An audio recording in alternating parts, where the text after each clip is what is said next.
Notre invité ce soir, Rémi Delmas, le président de la SGT, le club de hockey de Tourangeau. Rémi Delmas, bonsoir. Bonsoir. Alors on attendait la décision du tribunal administratif d'Orléans, à savoir s'il vous donnait la possibilité de jouer les playoffs. Cette décision est tombée aujourd'hui. Vous avez la possibilité de jouer les playoffs et en plus si vous remportez cette phase, vous pouvez monter en division 1. J'imagine que c'est jour de fête à la SGT ce soir. Bon, la nouvelle est effectivement tombée à 14h30 et je dirais que le bon sens a prévalu. Je pense que la décision qui avait été prise était, je dirais, inique.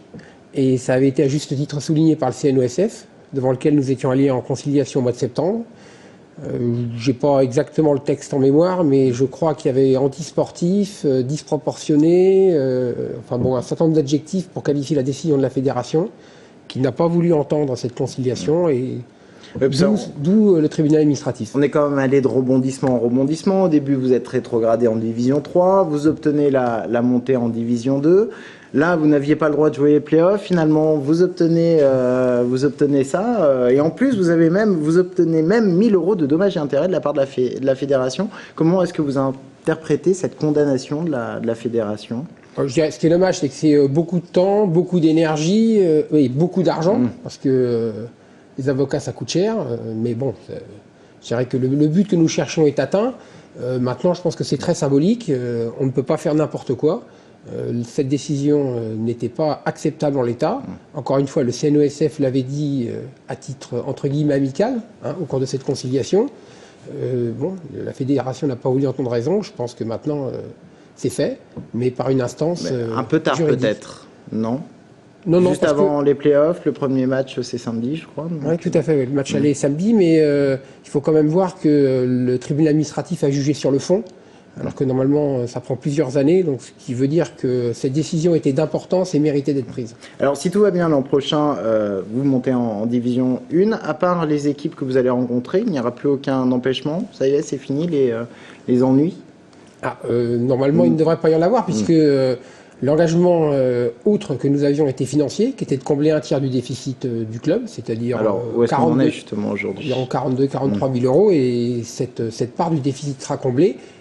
Et comme je l'ai toujours dit, la participation au play-off y contribuera très largement. Donc si vous arrivez en Ligue Magnus, donc pas l'année prochaine, mais l'année d'après, vous avez un budget solide pour la Ligue Magnus ? Non, à ce jour, nous n'avons pas de budget solide pour la Ligue Magnus. Chaque chose en son temps. Gagnons déjà les play-offs, ce qui n'est pas fait. Il y a quand même des équipes en face qu'il ne faut pas mésestimer. C'est pas parce qu'on est invaincu sur la première phase que tout va se dérouler. Non, je pensais plus à Cholet, Dunkerque, peut-être Lyon, mais je mettais plutôt ces deux-là d'abord. Et donc, soyons champions, nous accéderons en D1 et il sera toujours temps de bâtir le club en fonction de... Et le budget pour la D1, il est convenable ? Le budget, globalement, évolue peu puisqu'il n'y a que la masse salariale qui peut changer. Le reste des dépenses est à l'identique. Les recettes devraient suivre, donc c'est pas le plus compliqué. Le plus compliqué, pas de passer de D2 en D1, mais de D1 en Magnus. C'est pour ça que accédons à la D1, qui est un championnat très intéressant et finalement, peut-être péjoratif de dire ça, mais qui a un bon rapport qualité-prix, on va dire. Pour la Magnus, il n'y a qu'à voir les difficultés de certains clubs et les écarts entre les 5-6 premiers et les autres pour voir que c'est très très difficile. Ouais.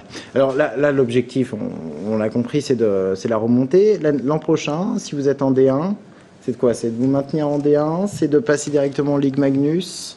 Alors clairement, si nous sommes en D1 l'année prochaine, c'est de continuer à conforter les finances du club. Ça, c'est un impératif pour ne plus courir après une trésorerie, ce qui nous a beaucoup gêné la saison précédente. Cette année, donc, ça allait déjà beaucoup mieux. Et de continuer, alors ça, j'insiste là-dessus, à intégrer des Tourangeaux. Ça a été fait cette année. Il y en a eu beaucoup. Ils ont beaucoup joué.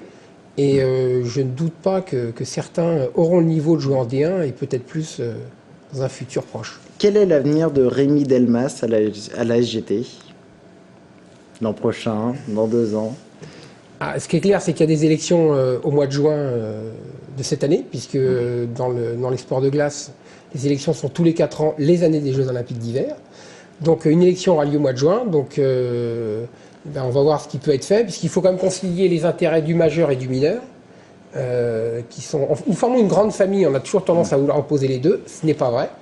Et le majeur a d'excellents résultats, mais le mineur a d'encore meilleurs résultats, comme jamais on en a eu, aussi bien à titre individuel, y compris en équipe de France, qu'au titre des équipes plus jeunes. Donc c'est une grande famille, donc il faut voir quel projet peut être construit avec les deux. Est-ce que toutes ces péripéties vous ont fatigué? Non. Alors les péripéties avec la fédération ne m'ont non seulement pas fatigué, mais je dirais ont été intellectuellement très intéressantes, car c'est un domaine que je ne connaissais pas du tout. Merci beaucoup Rémi Delmas d'être venu sur ce plateau.